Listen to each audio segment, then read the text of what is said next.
Meet Steve, the fourth-generation owner of W.J. Brooks. I live, I eat, I am shoes. But rapidly falling sales call for a drastic change.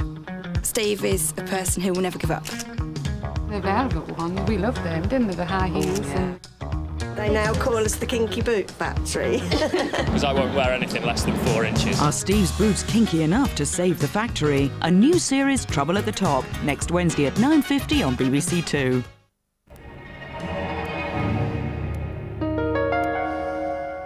How did you shoot him? Shot him. Did you think about it before you pulled the trigger? Nope. Any hesitation in pulling the trigger? Nope. Did you say anything to him before you kill him? It was quick and it was dirty. That's what it was. It was quick and it was dirty. And the guy lost his life. For the first time, face to face with the Loyalists, Sunday night at 8 on BBC Two.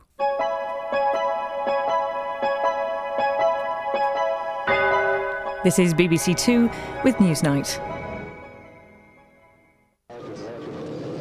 First snatched by men in balaclavas, then put on display blindfolded and bound.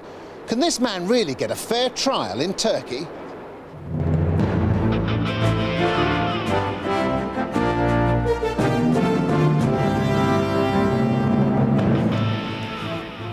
Good evening. Kurdish anger at the kidnapping of their leader Abdullah Öcalan is growing. All around the world there have been demonstrations of Kurds saying they'll fight to the death. And in Berlin, 3 Kurds were indeed killed. From Amsterdam, we talked to Öcalan's lawyer, who has refused access to see her client today. And as the GM row rumbles on, is the government on the brink of giving in to calls for an extended moratorium on research into genetic modification in Britain? We look at the possible price of slipping off the cutting edge of biotechnology. Also tonight, we report from Jerusalem on the millennial row in Christendom's most sacred shrine.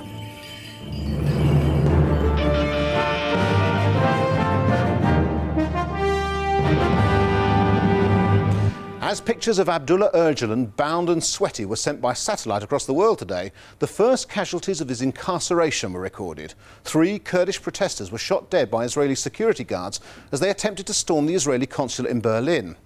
And on the borders of Iraq and Turkey, Turkish troops launched a major assault against Öcalan's PKK fighters. The protesters inside the Greek embassy in London are now on hunger strike. Mark Urban reports on the day's events. Turkey's intelligence service released these pictures of Abdullah Öcalan shortly after they'd bundled him out of Kenya. As his bonds were removed, the Kurdish guerrilla leader pleaded for his life. "I love Turkey," he said. "If I have the chance, I'd be pleased to serve. Let there be no torture or anything." The masked Turks tell him, "You're our guest now." The Turks also displayed the Cypriot passport under the pseudonym of Mavros, which the Greeks had given Öcalan. All this seemed to support the idea that Turkey alone was responsible for his capture. But in Berlin, Kurdish demonstrators tried to storm the Israeli embassy with disastrous consequences. A rumour had swept the Kurdish community that the Israelis had been responsible for Öcalan's capture. Israeli guards opened fire as they tried to storm the building. Our security guards have clear instructions to protect their own lives, protect the lives of Israelis, and also to prevent, if necessary, using force, the taking of hostages. We regret the loss of life. Any loss of life is regrettable and it's tragic. We hope that calm will prevail. And I repeat once again that Israel had nothing whatsoever to do, absolutely nothing, with the apprehending of Öcalan, the Kurdish leader. Whatever the Israeli defence, this incident will have inflamed Kurdish passions still further. The fact is, though, that as the initial wave of protests subsides, they'll face an uncomfortable choice as to whether to escalate to armed hostage-taking or even hijacking. From now on, what sort of steps the PKK is going to take, actually nobody knows. The PKK, right at this moment, has become the most unpredictable. And about this Kurds raiding the Greek embassies, I'm afraid it may not be the first, and it may not be, it was not the first, and it may not be the last one as well. The PKK's war has often been a desperate one.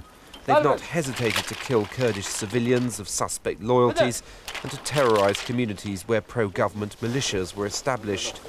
Around 30,000 have been killed by them and the Turks.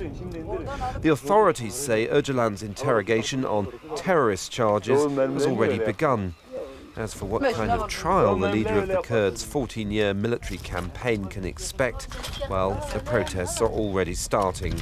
It's a basic principle of a fair trial under international standards that an accused person should have access to a lawyer of their own choice, and that access should be immediate and unhindered. Now, that's why Amnesty International wrote to the Turkish Prime Minister yesterday, calling on the Turkish authorities to give that right to Öcalan.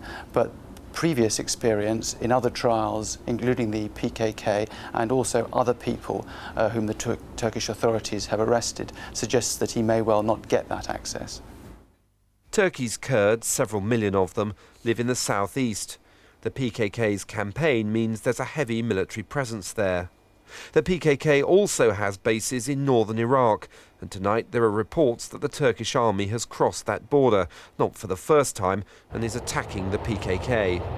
The Turkish generals apparently believe the time has come to push their advantage to the maximum. Ever since Abdullah Öcalan was expelled from Syria last autumn, Turkey has had a really quite major drive against both the PKK and any kind of Kurdish nationalist expression and people involved in human rights work in southeast Turkey. And therefore, its current invasion of northern Iraq to hit the PKK bases there, I think is part of that same programme. In London, a more subdued protest continued today as the Kurdish community faces up to the gravity of its situation. Öcalan's trial will no doubt inflame passions just as his arrest did. But the movement now lacks a leader to devise a new strategy in this dark hour for the PKK.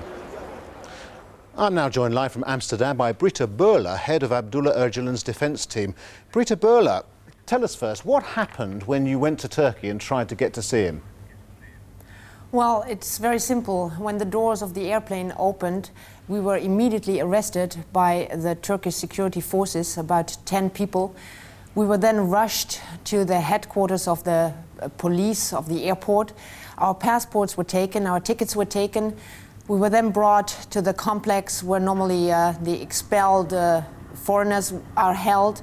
We were not forced into a cell, but we were kept in a sort of waiting room in front of the cells for 6 hours, and then we were brought back to the first flight from Istanbul to Amsterdam.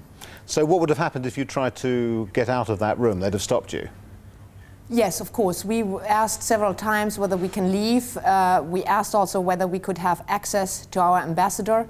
That was refused as well. The consul of the Netherlands was outside the transit area trying to get access to us, but he was refused access because he wouldn't hold an airport pass, something like that. So we couldn't leave. Have you been told when you will be able to see him yet? No, not at all. We were not at all talked to anybody about seeing Öcalan. He has no access to a defense lawyer at the moment, not a Turkish one or a European one. No defense counsel whatsoever saw him. But have the Turkish authorities spoken to you or anyone since to say when he will have that access? No, we only hear from the Turkish authorities addressing us through the news. They don't address us directly. And they've said that they've said now that they won't let you in? Yes, exactly. Now, what do you understand his condition to be? Well, I don't know. We don't know even for sure whether he is still alive. We haven't had any sign of life from him since these horrid pictures taken in the airplane. We don't know if he is alive, whether he is treated all right, whether he is tortured. We are actually, of course, we have to assume that he is tortured, given the history of Turkey with regard to political cases, but you PKK leaders. You surely don't think they'd kill him. I mean, you surely don't think, in view of what might happen to world opinion, they kill him now. Well, I surely wouldn't hope so, but given the world opinion, I thought they would let us in also, and they didn't. So one can never be sure what will happen. Yeah, Mr. Ecevit said today, didn't he, that he thought this could be quite a short trial because the crimes are already fairly clear. Yes, what we assume what will happen if Turkey gets its will is that he will be kept under interrogation for some time, tortured in the meantime, of course, to humiliate him, to break him. Then he will be brought in front of the State Security Court in Ankara. The trial might take as short as 2 weeks. He will be convicted, of course. The death penalty will be asked. The government already announced that the death penalty will be asked. And I assume that the death penalty will be given and that the death penalty will be executed. Do you know how he will plead to charges of murder? Because, of course, the PKK has been responsible for some atrocities itself. Well, so far he has not been convicted. And one of the basic principles of law is, of course, that somebody is innocent until proven guilty. We looked at the files briefly that were sent partly from Turkey to Italy when Öcalan was still in Italy. And from the files, from the evidence in the files, I'm absolutely convinced if Öcalan gets a fair trial, we would be able to get him free. This is despite the fact that he himself has acknowledged that he's been the head of an organisation which has, he himself admits, killed quite a few innocent people, not least a British tourist in Antalya 3 years ago. Well, you have to see one point which is very important. Terrorism is a legal term that needs a certain basis. What happens in southeastern Turkey between the Kurdish people and the Turks is actually called in legal terms an internal armed conflict. Casualties during that conflict, even civilian casualties, are not acts of terrorism. They are not regarded as acts of terrorism under law, under international law. But are you saying that the Turkish state has no right to try him? Well, of course, they have a right because he's a Turkish national and the war is happening in Turkish territory. But what I'm saying is that it's not terrorism like Turkey claims, but that the international law of war has to be applied. So he can only be convicted if he violated the laws of war. Britta Böhler, thank you very much indeed. The focus in the great genetic modification row shifted today from food and onto the environment. Monsanto, the American biotech company, was fined 17 grand by a Lincolnshire court for not having maintained the prescribed cordon sanitaire between an experimental field of oilseed rape and the rest of the world. And Michael Meacher, who we'll be talking to in a minute, seemed to sow further confusion when he told the world that the government might go beyond the 12-month freeze on commercial development of GM crops, admitting the possibility of anything up to a 5-year halt. That suggests that slowly but surely the environmental lobby is winning the day. But what price would we in Britain pay if the anti-GM forces did win? Evan Davies, our economics correspondent, reports. Biotechnology is an industry that extends beyond mutant corn on the cob. Labs around the country are using new and ingenious scientific techniques to invent new products, particularly in the health area. Britain has a strong position in the World League in this industry, but the companies involved are fragile and recent public anxiety is making biotech entrepreneurs nervous. In terms of the biotechnology scene, we are a clear number 2 in the world. Moratoriums and anything else could, besides scaring away investment and things such as that, could certainly slow the momentum down of the overall biotechnology sector in this country. And that could allow the Germans, I'm afraid, and the Swiss and the French and the other European nations who are really coming at the biotech scene, great guns at the moment, to overtake us. For those of you perplexed by the government's persistent defence of bioagriculture, don't be.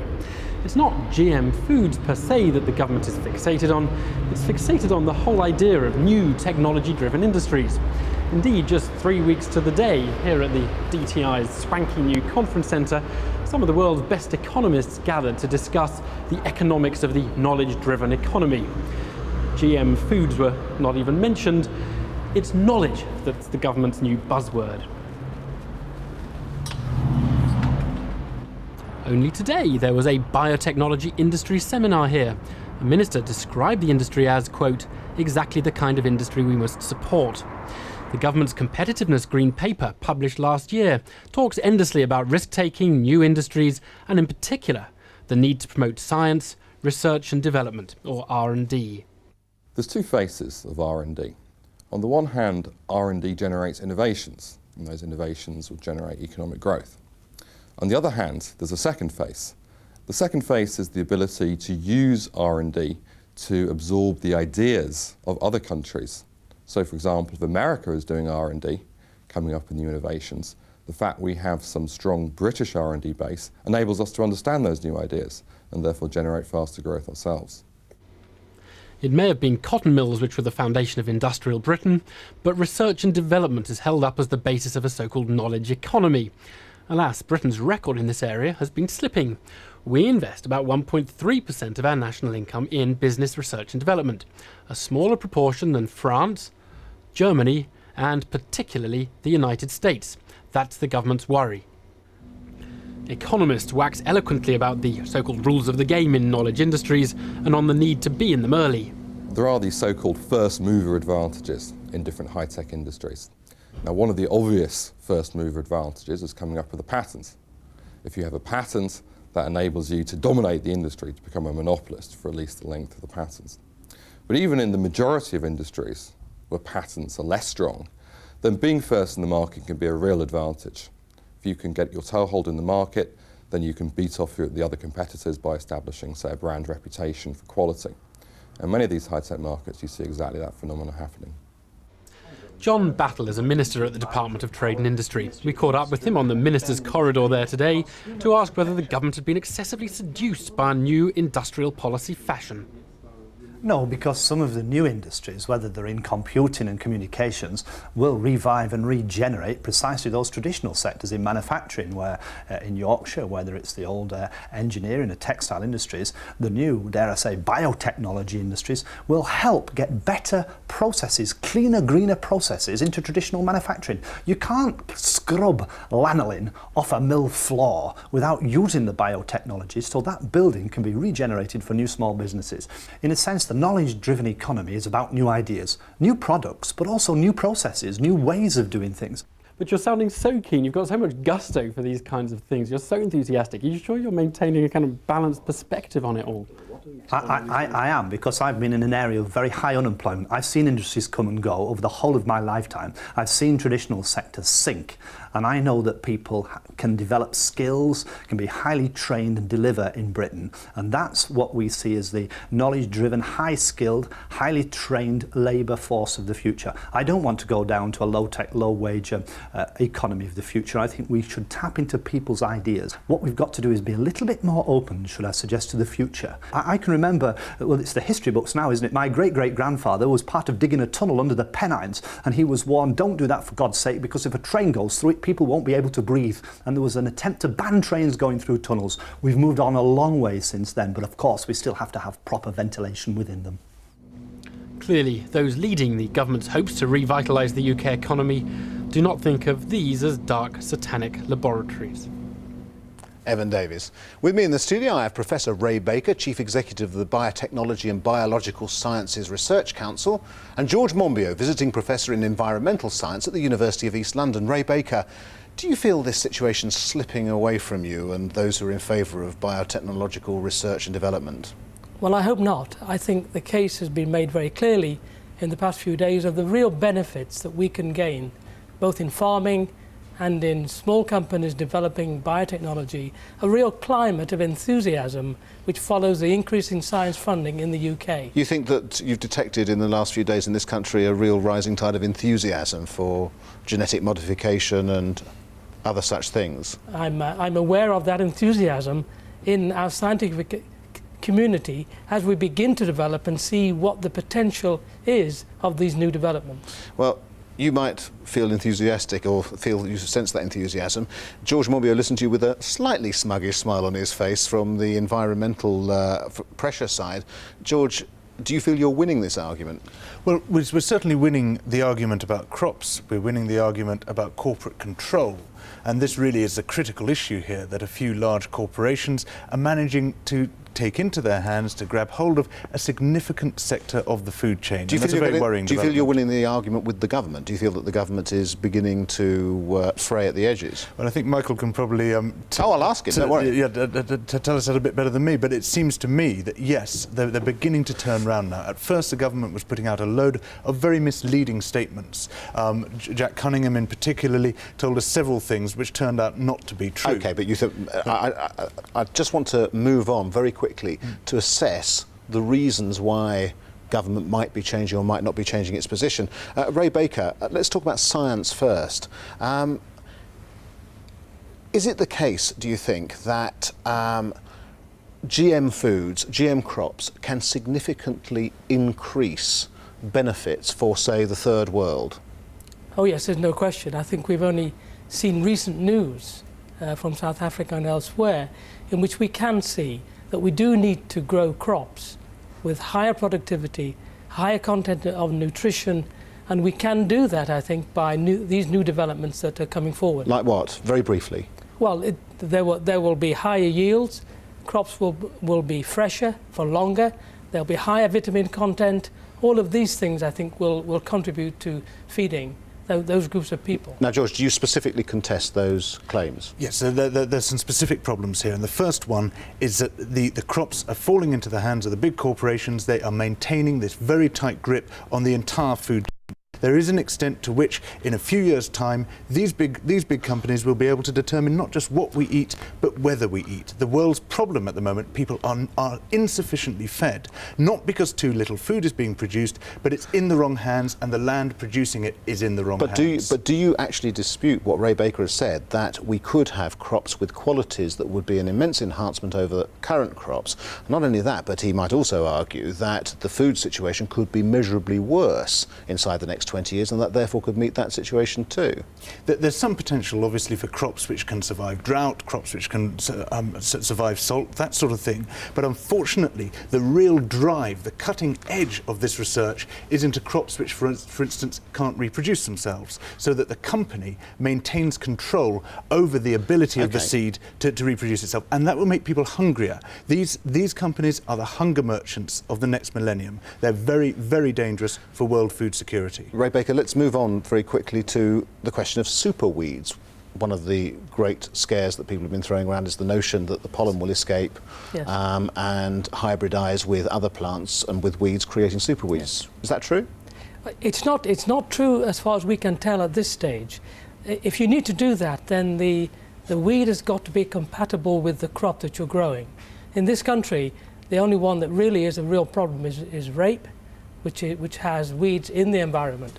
But in spite of that, in the experimentation, which has now of course been going on for some 14 and 15 years in 45 countries, we see no evidence, firm evidence yet, of a gene flow from crops into weeds. I'm sorry, Ray Baker, you claim to be a scientist, and yet very clear studies from both Ohio State University and the University of Chicago have shown precisely this, and yet you appear to choose to ignore them.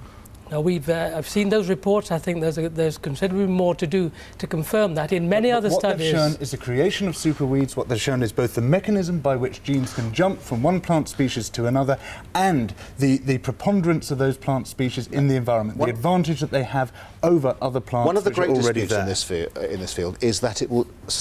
Your side tends to say, George, that it will lead to more use of pesticide, and Ray Baker, that it will lead to use less. We would say far less, and the evidence is very clear in that direction. Something like 4 times smaller amounts of insecticides are used in Canada and in North America. Well, again, we have a simple scientific problem of measurement here. We might be actually using, in some cases, smaller quantities, but the impact they have in the environment can be very much greater, because what can be done with this new technology, you can genetically engineer your crop to make it resistant to a particular herbicide, and that herbicide wipes out everything else. And that means that farmers can spray the crop in mid-cycle, thereby wiping out all the weeds, the insects which feed on the weeds, the birds which feed on the insects. As English Nature has pointed out, as the Chief Scientific Officer today has pointed out, these pose major potential dangers to the ecosystem. So you don't only want a moratorium on product development, you want a moratorium on large-scale research? At the moment, the research is insufficiently regulated for us to be able to say that it's safe. For example, around a rape field, you need a 6-metre exclusion zone. Now, the pollen from that rape can travel, thanks to the bees, 2.5 kilometres. So the answer is yes? The answer is, at the moment, yes. OK, Ray Baker, what will happen to our biotech industries, which the government lays quite a lot of stress on, if we were to take the George Monbiot approach and ban, effectively, research in the field? I think let's take farming industry first. Our farming industry has suffered considerably in the past few years. There's no doubt that we need to maintain our farming at the highest level. The climate for other developments of biotechnology would take quite a knock if we began to see the first fruits of these being developed in the UK, competing strongly with Monsanto and these large multinationals. We want to develop our own companies. We're second in the world, next to North America, and ahead of Germany in the development of these companies. We need to maintain that very strongly. Ray Baker, George Monbiot, sorry, we've run out of time there. Thanks very much. I'm joined now by Michael Meacher, who is the Environment Secretary. Michael Meacher, Environment Minister, sorry. Let me get it clear, because I've got terribly confused over the course of the last few days about what the government's position is. I had thought that the government's position was that there was a 12-month effective freeze on commercial development and that nothing would happen in that time. You seem to be saying today that the position is now that there could be an extension of that period almost indefinitely while you look at the science. Is that right? No, it isn't. What we said, and I said when I attended the House of Lords Select Committee in October along with Jeff Rooker, what we said is that we were looking to a programme of testing, first in field trials, then in farm-scale plantings, which will take place this year on a larger scale, and that we had agreement with the industry, with the biotech industry, that there would be no commercial planting of herbicide-tolerant, genetically modified crops until at least the spring 2000 sowing, and in the case of insect-resistant GM crops, for 3 years. Now, that was always made clear. It was made clear perfectly well by me that that was in the first instance. The point about it is that we need results about the impact of the use of GM and the herbicides on the environment. It might have been made very clear by you, Mr. Meacher, but I've been listening to a lot of things that other ministers have said, where they've had plenty of opportunity, and God alone knows enough incentive to say what you've just said and put the emphasis on the cautious side of it, and they haven't done it. Why? Well, I don't think that is so. The position of the government was spelt out by Jeff Rooker and me. That is an agreed position within the government. I'm not aware of any statements by other ministers which in any way contradict or are contrary to that. Major difference in emphasis is what we're talking, not a contradiction. Well, perhaps the nuances are in the mind of the listener. I don't think there is any difference within the government about this. There is a very polarised position out there in the general public. We don't believe that this is a Frankenstein food or anything like it. We believe that the only way to proceed is on the basis of careful experiment, testing as you go, being totally open and transparent, and monitoring and publicising results. As you said many times. times, What we're going to do. But the nuance has been 1 year, and now the nuance seems to be, maybe entirely in my own mind, history will judge, that it could be 2, 3, 4, 5 years. No, that is not the position. We have not changed our position on this. We said at the outset, and we're saying today, if we cannot achieve the results which we need in order to give an assurance to the public that there is no serious damage to the environment, then we will have to look at the scientific basis on which we make these judgments, and we will have to consider whether a further period is necessary. That is not the position at the present time. We're entering the second stage of these testings, farm-scale plantings in respect of the 3 crops, that spring-sown oilseed rape, autumn-sown oilseed rape and maize. Okay. When those 6 fields have yielded their results, we will then be able to know whether that is sufficient or whether we need to go further. Well, let me just pick out a very interesting phrase that you used earlier this evening. You said, when talking about whether the industry would come along quietly or have to be taken into custody by you.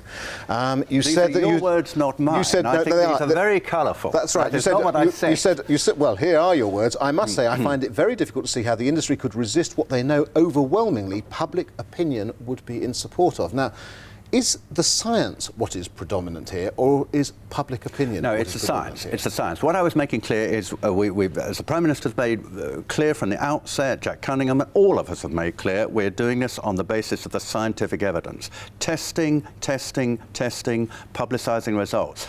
If the evidence is not sufficient, then I said we will have to consider what further requirements there are, whether we need a further period. We're not at that at the present time, but what I was making clear is that I believe that if the government did choose to do this, I believe that public opinion will be behind it. But it does depend on the evidence. So very, very quickly, one word.